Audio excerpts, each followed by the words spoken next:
aqui nos encontramos nesta noite, na busca, Senhor, das Tuas forças divinas para a nossa vida. Faz com que possamos ser hoje melhores do que ontem e amanhã melhores do que outros, que hoje, trazendo para a nossa vida a nossa regeneração, a mudança de comportamento que precisamos. Finalidade esta para a qual estamos aqui na terra, é para nos tornar melhores. Mestre amado, abençoa o nosso mundo, abençoa o nosso Brasil. Há tanta fome, há tanta guerra, há tanta desesperação, tanta angústia, tudo aquilo que não é bom, Senhor. Mas nós sabemos que sintonizados com a Tua bênção divina, como governador espiritual da terra, nós estaremos melhores, porque o Senhor é o nosso pastor e nada nos faltará. Carlos Santos é companheiro de doutrina espírita e eu achei bom porque a profissão dele é músico. Então adivinha o que vai acontecer aqui?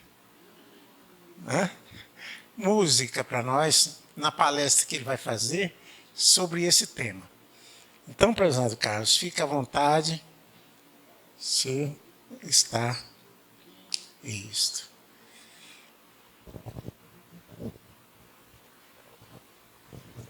Boa noite. Meu nome é José Carlos, mas os amigos me chamam de Carlinhos, e assim vocês podem me chamar, né? E hoje nós vamos desenvolver esse tema, o óbolo da viúva, que todos nós, ao final da nossa explanação, vamos ser instados a buscar ver qual é o óbolo nosso, como é que nós podemos contribuir para a melhora do mundo, como se nós não soubéssemos. Mas o fato de nós estarmos aqui, sabendo da obviedade, que são os ensinamentos do Mestre Jesus e do que nós devemos fazer para tornar o mundo melhor, mostra que nós ainda estamos buscando. E enquanto buscarmos, com toda certeza, nós sempre estaremos na oportunidade de encontrar, né? E o que buscamos, obviamente, é a partir da vibração, a partir da intenção com que nós desenvolvemos esse sentido que nós vamos conseguir alcançar. E como falou o nosso irmão, eu sou músico, né? Sou espírita. Eu acho que eu já nasci assim, mas eu comecei a ter conhecimento dos fundamentos a partir dos 11 anos de idade. E dessa forma, a gente entende cada dia mais que passa que tem que aprender mais e mais. E eu costumo, ao fazer as minhas explanações, sempre colocar um pouco de música para que nós possamos refletir. E essa primeira canção que eu vou mostrar para vocês, ela fala exatamente da diversidade de pessoas que tem à nossa volta, quando não nós mesmos sermos muito diversos, né? Somos únicos. E ela fala para que a gente reflita que o mundo realmente é assim, de um jeito para um, de um jeito para outro. E a gente planta o que quiser, a gente pode escolher o que plantar. Agora, o resultado disso é o que de fato nós vamos colher. Por favor, vai deixar o microfone.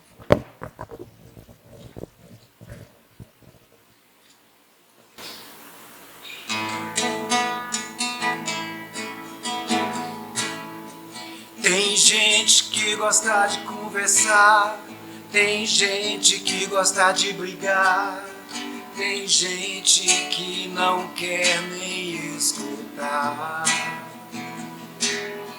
Tem gente que prefere compreender, tem gente que prefere acusar, tem gente que não sabe o que é perdoar.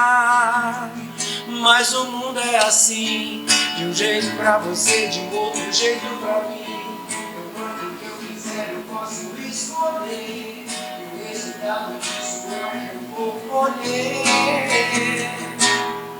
Tem gente que admite que errou, tem gente que não aceita que falhou, tem gente que acha mais fácil disfarçar. Tem gente que aceita as diferenças, tem gente que não gosta nem de olhar, tem gente que limita seu jeito de amar.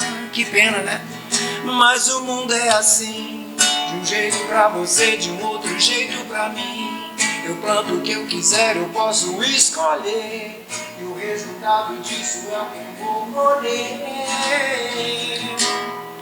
Tem gente que caminha para frente, tem gente que não quer evoluir, tem gente que prefere nem sorrir. E o mundo vai seguindo desse jeito, cada um fazendo o seu caminho. Tem gente que até prefere continuar sozinho. Mas o mundo é assim, de um jeito pra você, de um outro jeito pra mim. O quanto que eu quiser eu posso escolher, e o resultado disso é o que eu vou colher. Mas o mundo é assim, de um jeito pra você, de um outro jeito pra mim. O quanto que eu quiser eu posso escolher, e o resultado disso é o que eu vou colher. Tem gente que adora aprender. Muito bem. Conforme nos foi falado na leitura, Cristo estava, com um grupo de pessoas, como sempre, e as pessoas iam até o gasofilácio, aquele jarro, aquela caixa de ofertas, como foi explicado no texto, para poder fazer as suas doações. E ele observava aquilo, os apóstolos também, como era de costume. De repente chegou uma senhora, foi saber se depois que era uma viúva, e depositou ali o que ela tinha. E aí os apóstolos, que eram pessoas comuns, igual nós somos, olharam para aquilo e repararam, falaram, nossa, mas olha que pouquinho que ela doou. O que ela doou, a moeda dela, era o que era considerado um lepton, que era a moeda de menor valor que circulava na Palestina. Aquele que valia, se fôssemos dividir o valor de um lepton, 6 minutos de um dia de trabalho. Era uma coisa insignificante. Aí o Cristo falou, pois é, mas o que ela doou era só o que ela tinha. Era apenas isso que ela podia doar. Sabe-se lá as dificuldades que essa mulher tem? Sabe-se lá o que ela poderia comprar com esses ínfimos leptons? Já ao contrário das pessoas que aqui estão doando o seu excedente, ou a sua fartura. Obviamente que o Cristo, com tanta bondade, com tanto discernimento, não estava criticando as pessoas que estavam doando as suas sobras, estavam doando as suas farturas, mas chamou a atenção dele a disposição daquela mulher, e como ela sempre aproveitava a oportunidade para ensinar através dos exemplos, através do cotidiano, é isso, e foi expor então a importância daquele gesto, daquele ato. Façamos então o exercício de nos transportar para aquele tempo, imaginar depois o Cristo ali conversando, e alguém ficou ali com a pulguinha atrás da orelha, mestre, mas a doação dela era muito pequena, não ia fazer diferença nenhuma. Eu sei que o Senhor quis nos mostrar a importância do gesto dela a partir da doação e da disposição dela em dar só o que ela tinha. Aí a gente imagina ele expondo para a pessoa o seguinte: ele era um homem iluminado, era um homem santo, embora ele não se ensoberbecesse com aquilo, ele não dissesse que aquilo era a coisa mais importante. Quando perguntado se era filho de Deus, ele dizia, tu o dizes. Mas então, transportando para o nosso tempo, nós poderíamos fechar os nossos olhos e imaginar o Cristo falando o seguinte: e você? Qual é o seu óbolo e qual é a necessidade à sua volta? O que é que o seu microcosmo, aquilo mais perto de você, seu trabalho, a sua família, a sua comunidade, a nossa congregação aqui, precisa Nós temos dons. Foi falado aqui na leitura, não é tão mais importante essa coisa de ficar esperando amealhar uma fortuna, só dar aquilo que a gente pode dar, só dar um dinheiro, alguma coisa. Há pessoas, quando não nós mesmos, que têm uma vida material relativamente tranquila. E conhecemos outras que têm muito mais, que nós até imaginávamos no exercício de buscar um conforto absoluto, ter uma vida daquela. Mas a gente vê nelas inquietações e sofrimentos que a nossa pequenez diante daquilo que nós consideramos pequeno não alcança. Aí é a hora que aquela pessoa, às vezes, ela nos surpreende com uma conversa junto da gente, um cafezinho junto de uma pessoa simples. Vira uma palestra, ouvir o que a espiritualidade intui para tentar entender um pouco do que é o lado mais abstrato das coisas, o lado menos concreto das coisas. E aí, feliz daquela pessoa se achar alguém que tem o óbolo de uma boa palavra, o óbolo da disposição em ouvir, em conversar um pouco. Porque o mundo, como disse a música ali, ele é assim, é de um jeito para mim, de um jeito para você. Às vezes você pode achar que a forma de você auxiliar uma pessoa tem que ser algo mais concreto, como acharam os discípulos, alguns dos discípulos.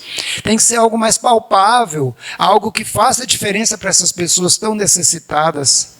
Mas, ora, meus irmãos, eu trabalho na casa de Poliana, uma casa irmã, daqui ali no Parque Amazonas, e uma vez por mês nós somos convidados a fazer um trabalho, como essa casa faz, tantas casas fazem, né? Lá consiste, entre as atividades da casa, em levar uma cesta e também fazer um culto do evangelho no lar na casa de pessoas carentes. Olha, eu digo para vocês que a carência material, ela existe, não resta dúvida, isso é óbvio. Mas quando você vê a felicidade que aquelas pessoas têm de imaginar que alguém se importa com elas também no lúdico, naquela coisa mais abstrata, que é tentar entender a dificuldade delas, para ficar no exemplo. Nós chegamos na casa de uma moça nova e tinha terminado ainda estava na convalescência de um parto. 13 dias, a criancinha lá e mais 2 crianças, sem o esposo. Uma casa muito simples, uma precariedade, assim, por assim dizer, mas com essencial para viver. Eu fiquei observando para ela, tentando ver o que a gente poderia falar, porque a primeira dádiva que a gente tem é de poder estar ali, né? Observando a vida daquelas pessoas, aprendendo com elas, vendo como é que elas lidam com dificuldades que às vezes a gente não tem, para que a gente possa entender que ela pode nos ensinar. E aí eu olhei bem para ela e falei assim, são 3 meninas, né? Falei, você já parou para pensar o que você vai ensinar para essas meninas na vida? A respeito da vida, ela, não sei, né? Ficou assim, que é uma dificuldade tão grande. Falei, você vai mostrar para elas o tanto que você é forte. Porque enquanto tem pessoas aí tirando vida de crianças gestadas em si mesmo, você teve a sua filha, as suas filhas. Ela esboçou um leve sorriso, ficou assim, falei, você é muito forte. Agora, não é que a gente vai te iludir que a vida vai ser fácil para você, não. Não é para alguém que tem uma condição melhor do que você, que dirá para você com essa dificuldade. Falei, mas volte um pouquinho no seu tempo e veja como é que você estava um pouco pior do que qualquer coisa aqui. Ou um motivo de doença, ou alguém na sua família com algum problema sério, sua gravidez instável, aquela dificuldade, passou, chegou aqui. Ela começou a sorrir mais ainda e começou a contar para a gente umas coisas que, no contexto da nossa conversa, ficou até engraçado. Eu terminei dizendo para ela que água de fora não afunda navio. Eu falei para ela, o que afunda um navio, uma canoa? um iate, uma embarcação qualquer. Uai, se entra água, né? Eu falei, pois é. Não permita que nada dentro de você, as críticas das pessoas, a incompreensão das pessoas, a insensibilidade das pessoas, ou a brutalidade até, porque não, infelizmente, deixem que o seu corpo, a sua vida sucumba a isso. Isso que eu estou falando para vocês é uma obviedade, a gente fala isso para qualquer um, nós podemos saber disso.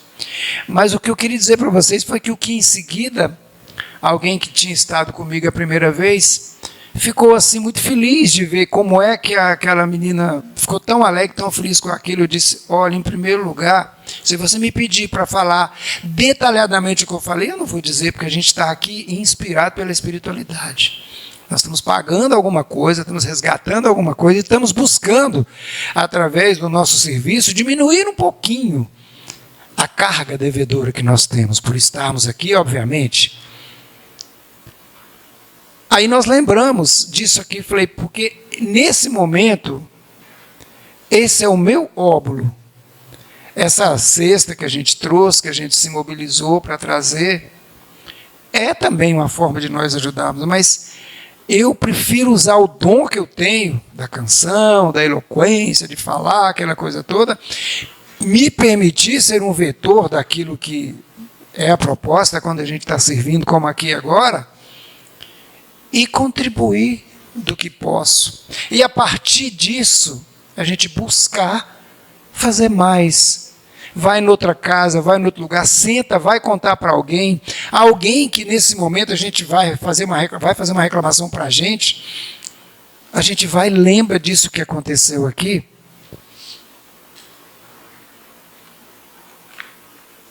Para que a pessoa possa realmente entender que sim, eu sofro, mas tem alguém sofrendo menos do que eu, mas tem outro sofrendo muito mais do que eu. Então, quando Jesus busca mostrar para nós o significado daquela ação, é como se ele dissesse, não podemos nos omitir porque tenhamos alguma limitação. Nós não podemos esperar ganhar na loteria, aquela utópica vontade, aquele desejo, para poder fazer alguma coisa. Eu tenho certeza, eu costumo sempre dizer isso, que quem for estudar a história da construção dessa casa aqui, vai perceber que não foi simples. Alguém muito aquinhoado pode ter tido a disposição de doar um lote, alguma coisa, só os fundadores da casa para saber, mas com certeza, para que chegasse até essa estrutura, esse conforto, essa instalação, muita coisa teve que ter dado de braçal, de pessoas que às vezes nem podiam fazer isso. Grande parte desses servidores aqui já se habituaram a estar aqui, como o Fábio agradeceu mesmo, com carnaval, todo mundo cansado, muita gente voltando de viagem, todo mundo está aqui, começando por eles. Aí vocês podem se perguntar, onde é que está o nosso óbolo então, já que nós estamos aqui num papel passivo, digamos assim, ouvindo as palavras, vem buscar um conforto através do passo, a desmagnetização e tudo mais. Sim, vocês podem sim dar o óbolo de vocês. O óbolo de vocês é absorver o que veio ser buscado aqui, o que foi oferecido aqui, através desde a emanação de luz e de energia curadora dos espíritos, até o que eles pedem para que nós falemos para vocês, e voltar um pouco melhores do que entraram aqui. Porque com certeza, quando nós voltarmos para o nosso cadinho de vida, quando nós entrarmos no carro, nós já poderemos encontrar alguém na necessidade, desde o trânsito, ou quando nós mesmos temos um pouco de calma com o trânsito, que é realmente uma coisa que nos põe à prova, até uma coisa mais significativa, como nos reconciliarmos com alguém, que nós estamos tendo um grande engaste no relacionamento. Se nós viemos aqui, ou se viermos aqui, e abrirmos o nosso coração para entender princípios básicos e essenciais para a nossa evolução, como o perdão, como o acolhimento, como a compreensão, com certeza nós estamos enchendo o nosso gasofilácio de óbulos. Aí você se pergunta, qual óbolo nesse momento que eu estou precisando encher meu coração? Eu estou precisando de mais humildade? Eu estou precisando de mais perdão? Eu estou precisando de mais compreensão? Eu estou precisando de mais doação? Eu estou precisando de mais presença com as pessoas que eu amo? Alguma coisa você vai encontrar dentro de você. Alguma brechinha para você preencher de óbolo, você vai encontrar. Sabe por quê? Porque intrinsecamente a nossa natureza está a bondade. E isso não é conversa, não é utopia, não é nós queremos viver naquele livro, como fala, o eterno mundo de Poliana, onde tudo é maravilhoso. Não. O fato de nós estarmos aqui é porque nós realmente temos algumas vicissitudes a passar, nós temos algumas dificuldades a enfrentar e temos algumas dívidazinhas para pagar. Isso não resta dúvida. Mas é exatamente por estarmos aqui num papel de nos melhorarmos e galgarmos uma melhora a partir dessa vida aqui, é que nós temos sim que deixar o nosso gasofilácio, vamos chamar o nosso corpo assim, a nossa vida, aberto para poder receber possibilidades de óbolos. Ou será que nós vamos precisar que uma viúva toda complicada, não fala detalhes, mas o fato de citá-la como uma viúva já é uma dificuldade em si.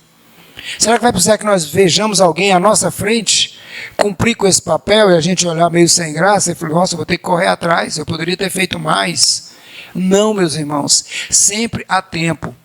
Nós sabemos, acreditamos na reencarnação, acreditamos numa vida após a morte.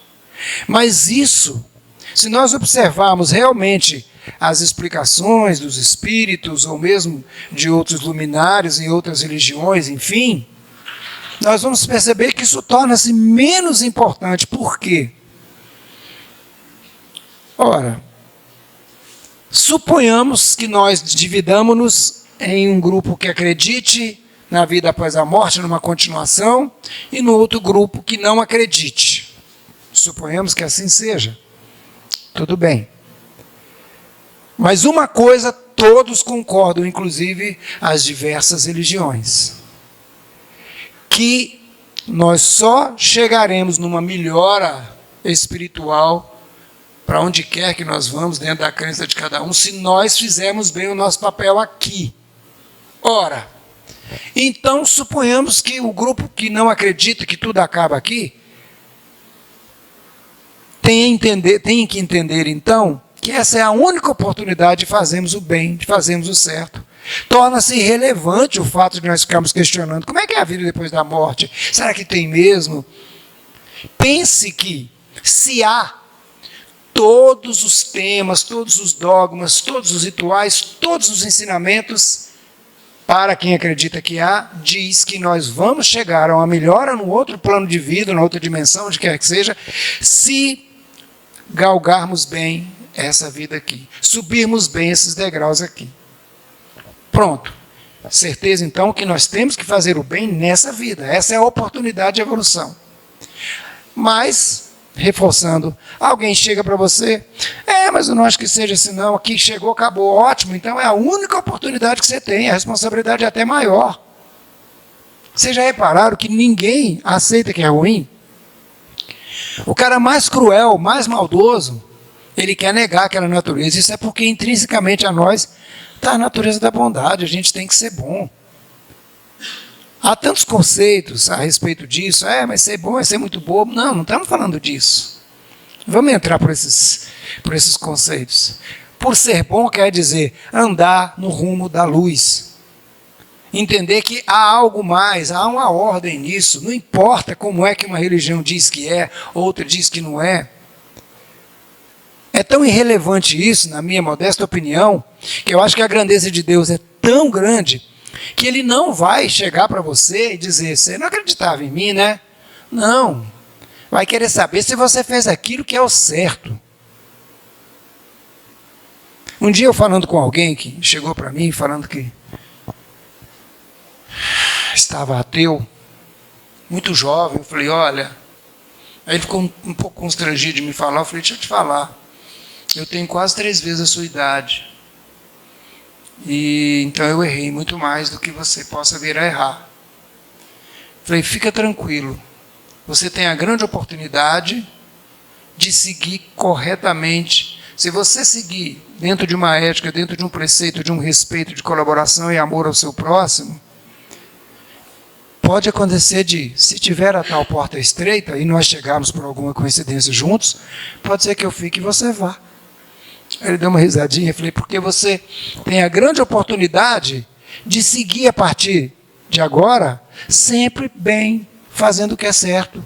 Coisa que às vezes, por uma razão, por um equívoco, por uma escolha ruim, eu não tenha feito e fiquei devendo.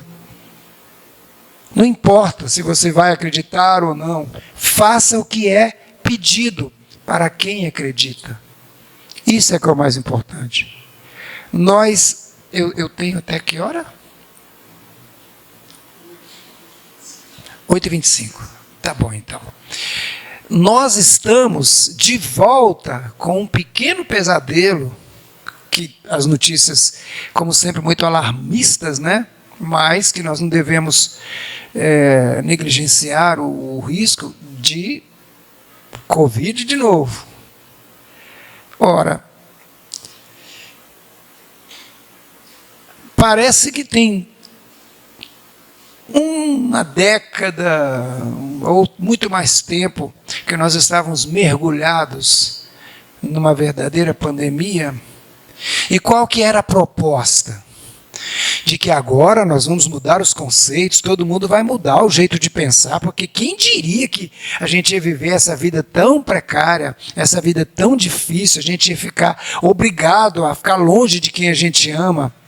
E se estabeleceu novos paradigmas relacionais, que todo mundo ia melhorar e que o mundo não ia ser mais o mesmo, que toda aquela história, o resultado, mal acabou oficialmente a pandemia, começou uma guerra que dura até hoje. Isso significa, meus irmãos, que dura muito pouco a nossa real disposição em sermos bons, todos nós. Mesmo alguém aqui que legitimamente acha que não está nesse nível, que está bem mais limpo, que bom. Mas a gente sabe que a grande maioria da humanidade tem uma disposição muito pequena, muito frágil para realmente fazer o bem. Então, eu acho que nós precisamos de 2 pontos nisso aí. Primeiro, aceitarmos que somos falíveis e fracos, para não ficarmos brigando com a obviedade, para não perdermos tempo tentando provar aquilo que a gente sabe que não é. Mas nós não somos porque somos ruins, somos perdidos, não. É a nossa condição. É a nossa condição de estudantes dessa nova vida. É a nossa condição de devedores de melhoras. É a nossa condição de degredados de um outro lugar que viemos para cá exatamente para purgar um pouco das nossas falhas. Quando nós tivermos essa condição, a gente vai ficar igual o imperador Marco Aurélio fala. Em vez de você ficar preocupado em mostrar para as pessoas como ser um bom homem, seja-o. Essa é a primeira questão. Não briga com a sua condição. A gente tem luxúria, a gente tem gula, a gente tem sentimento de injustiça, de julgamento, tudo bem. Mas o que fazer com isso é que é o grande ponto. A partir do momento que a gente aceita a pequenez da gente diante de coisas tão grandiosas e necessárias como tem por aí, a gente já para de brigar e começa a olhar dentro de si e falar, bom, eu tenho isso sim, o que eu vou fazer com isso? E faça o primeiro passo. Comece com o que é possível. Olha, a gente tem o hábito de se desencantar muito fácil com preceitos religiosos. Qualquer coisinha que às vezes alguém vê uma situação lamentável de um irmão, de uma doutrina, seja nossa, seja de outro, fazer alguma coisa errada, está vendo? Por isso que eu não acredito nisso. Mas vocês já pararam para pensar, por exemplo, que vamos supor que nós sejamos fãs de um artista famoso, seja do cinema, seja da música, um jogador, alguma coisa. Aí, às vezes, essa pessoa faz um grande filme, um filme maravilhoso, e todo mundo olha que lindo. Em seguida, ele faz um filme péssimo, abaixo da crítica, que é um fracasso de bilheteria, a gente não abandona. Ele faz uma nova produção, a gente, nossa, mas que filme maravilhoso. Se é uma música, é a mesma coisa. Não, mas que música ruim que fulano fez, de repente ela aparece com um novo sucesso, nossa, que maravilha. Por que também nós não darmos esse mesmo valor àquilo que a gente busca na nossa religiosidade?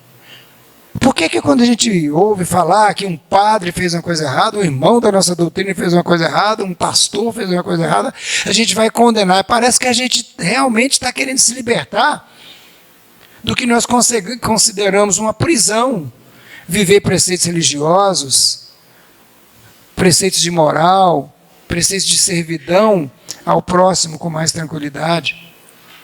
É preciso nós entendermos que aquele preceito que nós determinamos, aquele paradigma que a gente falou, não, vamos mudar isso aí, passou essa pandemia, eu vou ser diferente.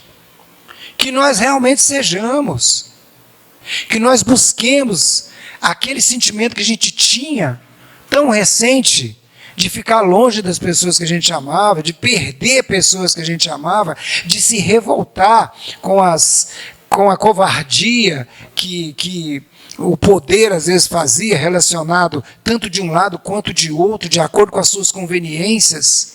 Faça um exercício de memória e lembre-se do quanto você se chocava, do quanto você se entristecia, do quanto nós nos chocávamos, quanto nós nos entristecíamos, e lembre o que nós propunhamos que deveríamos fazer. Volta, é tão pertinho, tem 4 anos, menos de 4 anos. Lembre-se e fala, não, eu realmente, olha, eu estou sentindo muita falta de fulano, como era bom aquilo ali, como era bom aquelas ações. Eu vi os outros falar que ia fazer caridade, não, hora eu faço, nossa, quando eu voltar eu quero fazer, porque, meu Deus do céu, eu vou ter uma nova oportunidade eu não quero morrer com isso aqui não. Faça esse esforço. Todos nós fizemos isso. Todos nós fizemos isso. Sabe? Não teve um aqui, eu tenho certeza que não tenha perdido alguém, por mais menos próximo intimamente que fosse, um pai, uma mãe, um irmão, mas perdeu alguém que ouviu falar que era um amigo, era uma pessoa. Porque as ligações, embora nós sejamos 7 bilhões, né? Mas um amigo igual o Fábio, ele tem trocentos amigos, que esses amigos vão... O pai dele tem um amigo que é um pouco mais distante, aquele amigo já traz um, então a gente perdeu pessoas assim. E não necessariamente um tio, uma tia, uma mãe, um pai, um avô, um filho, quem quer que seja. Alguém, de alguma forma, ficou na nossa vida. E aí, como eu falo para vocês, eu gosto de colocar no contexto das canções. Eu fiz exatamente uma canção para isso, que é para a gente refletir sobre aquilo que estava acontecendo. Porque a canção, ela foi feita de acordo com o sentimento que nós tínhamos à época, com a proposta que nós tínhamos de mudança de vida naquela época. Mas eu não imaginava que uma canção que fosse feita na expectativa de que ela se tornasse desnecessária depois, ela continuasse tão ativa, porque as promessas que foram feitas não foram cumpridas. As mudanças de paradigmas propostas não foram feitas. Se não, vejamos. Começa dizendo que ninguém esperava por alguma coisa desse tipo, né? A gente achava que era uma coisa muito longínqua, mas chegou para nós. Então diz assim: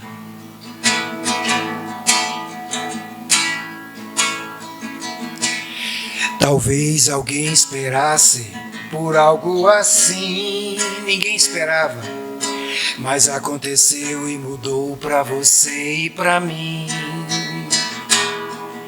E o que parecia apenas coisas de lá, mexeu com a vida da gente, nossa gente de cá. E ainda que forçado, toda a gente percebeu, ninguém é melhor que ninguém, nem você nem eu. E viram a vida mudar, os dias perderam a cor. Mas quando tudo isso passar, será que vai ter mais amor? E aquela visita que você adiou, e aquela mentira que você sustentou, será que apesar de tudo nada vai mudar? E aquele perdão que você não deu, e aquela discórdia que você promoveu, muita coisa, enfim, pra gente repensar. A cor das pessoas, o gênero, que importância tem? Agora é igual para todos, pra mim, pra você também. Todo mundo morria, né? A quem se deu tanta importância, ou se achou melhor. Quem sabe diminui a arrogância e se torne melhor. E ainda que forçados, toda a gente percebeu, ninguém é melhor que ninguém, nem você nem eu. E viram a vida mudar, os dias perderam a cor. Mas quando tudo isso passar, será que vai ter mais amor? E aquela visita que você adiou, e aquela mentira que você sustentou, será que apesar de tudo nada vai mudar? E aquele perdão que você não deu, e aquela discórdia que você promoveu, tanta coisa, enfim, pra gente repensar. Talvez ninguém esperasse por algo assim. Pequenas, soa até um pleonasmo, né? Pequenas coisinhas, mas que tem uma importância muito grande na nossa vida prática. Quando pergunta, e aquela visita que você adiou, quantas vezes o óbolo que nós tínhamos era só ir visitar alguém, saber como estava aquela pessoa, e ir visitando uma mãe que estava distante, dar um pouquinho de carinho, um pouquinho de compreensão. Aquela mentira que você sustentou, que por vezes a gente é obrigado a, ou a gente quer realmente estar numa situação adversa, uma situação de mentira, uma situação de prejuízo, de dolo a alguém, mas está sustentando pelas conveniências que cada um sabe. Será que apesar de tudo, nada vai mudar? Aí você faz um exercício. Vamos fazer o seguinte, vamos dizer que nós somos bons, vamos dizer que nós realmente somos maravilhosos, mas e em volta de você mudou? As pessoas se tornaram mais compreensivas? As pessoas se tornaram mais amorosas? Se tornaram mais tolerantes? Se tornaram menos infiéis? Faça essa avaliação com as outras pessoas. Aí depois que você observar qual foi a contribuição que cada um deu para a vida, olha para o seu gasofilácio, a sua urna de depósito de coisas boas, e veja até onde você mudou, como você mudou. E depois diz, é aquele perdão que você não deu, aquela discórdia que você promoveu, que muitas vezes a gente precisa ser ponte, mas a gente prefere ficar no abismo observando as pessoas caírem para lá, quando a gente poderia não promover, apaziguar, muita coisa, enfim, para a gente repensar. Então, o que eu gostaria de trazer para vocês é essa reflexão. Procurem entender que todos nós temos infinitas possibilidades de doar os nossos infinitos óbolos. Uma orientação para uma pessoa que está perdida, uma disposição, uma oração real, ou uma vibração. Trazer alguém para tentar ouvir um pouco do que se fala aqui. Ofertar para alguém um minuto de atenção. Além da questão prática, que é poder sim ajudar. Você tem condições financeiras de ajudar pessoas realmente em situação de muita dificuldade, faça isso. Jesus não desmereceu as pessoas, ele apenas mereceu muito a atitude da viúva. Então sim, nós podemos ajudar de forma material, de forma prática. Eu tenho certeza que vocês se vocês vierem conhecer as necessidades reais dessa casa, quando fazem trabalhos de ajuda, precisa tanto do trabalho braçal, Quando com certeza de doações, contribuições, normal. Mas lembrem-se, o Cristo, ele tinha 5 coisas importantes na vida dele, que era a própria santidade, as profecias, as palavras, né? O ensino moral. Agora observa bem, as profecias, ele respeitava os profetas que vieram antes. Ele previa que se não fosse assim seria daquele jeito, mas ele não se atinha muito a isso. As palavras que geraram tantos dogmas, ele falava de um jeito para cada pessoa que tinha um nível de entendimento. Mas não se julgava o dono da verdade. A santidade dele, quando foi perguntado, como nós falamos, você é o Filho de Deus? Ele, tu o dizes, né?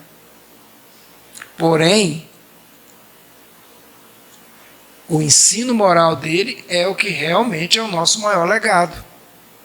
Vocês que conhecem o ensinamento do Cristo e sabem o que se pede todos os dias, em termos de comportamento, em termos de boa postura, sabem que o ensinamento do Cristo, vamos fazer um exercício aqui de muita projeção, no recanto mais distante da galáxia, na esquina da galáxia, ou do universo, a forma de vida mais absurda, que nós nem concebemos, nem a ficção consegue, qualquer forma de vida social que tenha lá, o ensino do Cristo faz funcionar bem. Os ensinamentos dele na forma de lidar com o seu próximo vai dar certo. Então, meus irmãos, que nós busquemos, façamos esse exercício. Nós somos um gasofilácio, né? Aquele jarro, aquela urna, aquela caixa de receber doações. Que nós busquemos no dia a dia, com os nossos irmãos, as oportunidades de enchermos-nos de óbolos, para que o nosso gasofilácio, então, aonde ele chegar, ele possa ser exaustivamente recolhido de boas doações. Que nós possamos servir. Busquemos, cada gente sabe o que podemos fazer, o que pode fazer. E aí, para poder encerrar, eu faço uma pergunta para vocês a respeito do nosso papel, da nossa importância aqui. É uma pergunta óbvia. Uma pergunta óbvia. Todos vocês acreditam em Deus? Vocês estão satisfeitos com o que Ele traz para nós? Então, faça-se uma pergunta. Eu acredito em Deus.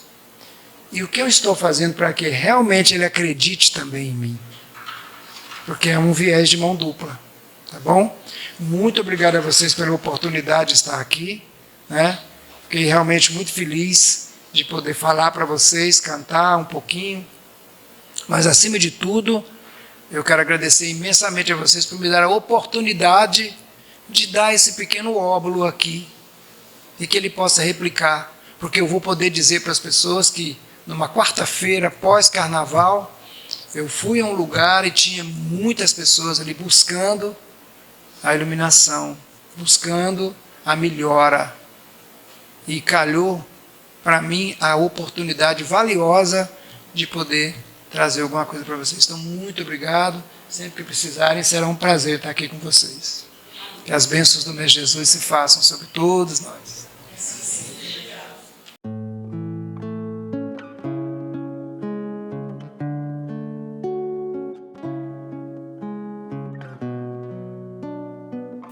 Vamos agradecer a Deus, agradecer a Jesus por todas as oportunidades que nós temos na nossa vida. Que nós agradeçamos pela saúde, pela nossa família e por tudo aquilo que nós tivemos que enfrentar, principalmente os mais idosos. A vida não foi fácil, então nós enfrentamos muitas dificuldades e nós pedimos a Deus que nos ajude a continuar enfrentando, tendo fé, esperança e principalmente que nós possamos distribuir as nossas ações de amor, a caridade para todos aqueles que necessitam. A caridade não é só uma esmola, um óbolo, mas principalmente a nossa doação de amor. Nós temos que ter paciência, compreensão e procurarmos sempre termos harmonia no lar entre nossos amigos, e essa harmonia que vai trazer felicidade. Se nós amamos, nós somos amados. Se nós ajudamos, nós somos ajudados por Deus. Não é ajudar com interesse, mas que nós façamos aquilo que Jesus ensinou. Que nós amemos a Deus, amemos aos nossos semelhantes e a nós mesmos, e possamos sempre distribuir o amor a todos e pedir a paz para o mundo. Muita saúde, muita paz, muita harmonia entre todos os povos no nosso país, e peçamos que as guerras sejam eliminadas, e que esses corações endurecidos dos governantes pensem nos semelhantes, que nós somos todos irmãos, todos iguais, e precisamos todos de muito amor. Que a paz esteja com todos.